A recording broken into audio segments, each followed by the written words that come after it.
Zombie apocalypse.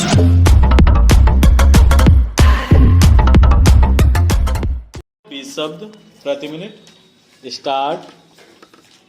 महोदय, इस विशेष बैठक में मैं आपका हार्दिक स्वागत और अभिनंदन करता हूं।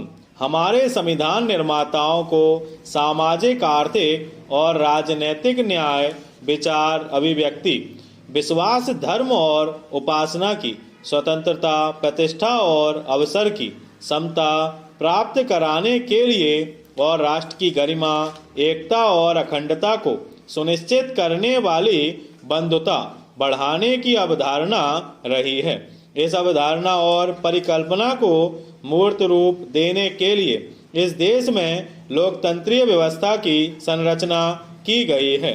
इस संरचना को हमने न केवल अंगीकार किया है, बल्कि इन 50 वर्षों में लोकतंत्र की जड़ों को मजबूत भी किया है।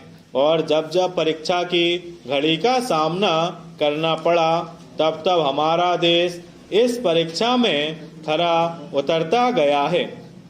सारी मानव सभ्यता दो वर्गों में बटी हुई है। एक तो वह समूह है जिसके पास पर्याप्त मात्रा में पूंजी है, और दूसरा वह समूह है जिसके पास कुछ भी नहीं है। इस असमानता की यह खाई बहुत चौड़ी है, और इस खाई को कम करने के लिए निरंतर प्रयास होते हुए भी हमें अभी तक इसमें सफलता नहीं मिल पाई है। इस खाई की पूर्ति किया जाना नामुमकिन है। यदि हम संविधान को अंगीकृत करने वाले मूलभूत उद्देश्यों की तरफ दृष्टि डालेंगे तो पता चलता है कि बहुत कुछ करने के बाद भी हमें बहुत कुछ करना शेष है। Paragraph change.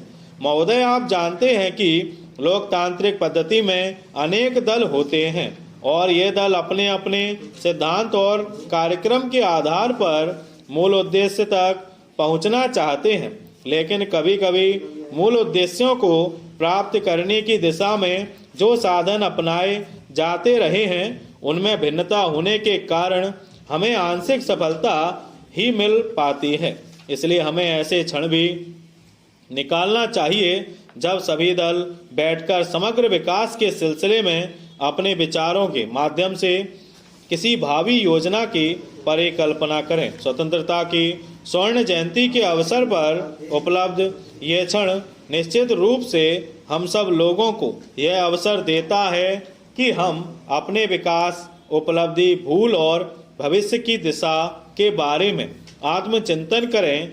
यह वह अवसर है जब हम दलीय भूमिका के ऊपर उठकर प्रदेश के समग्र विकास के लिए गहराई से विचार करें।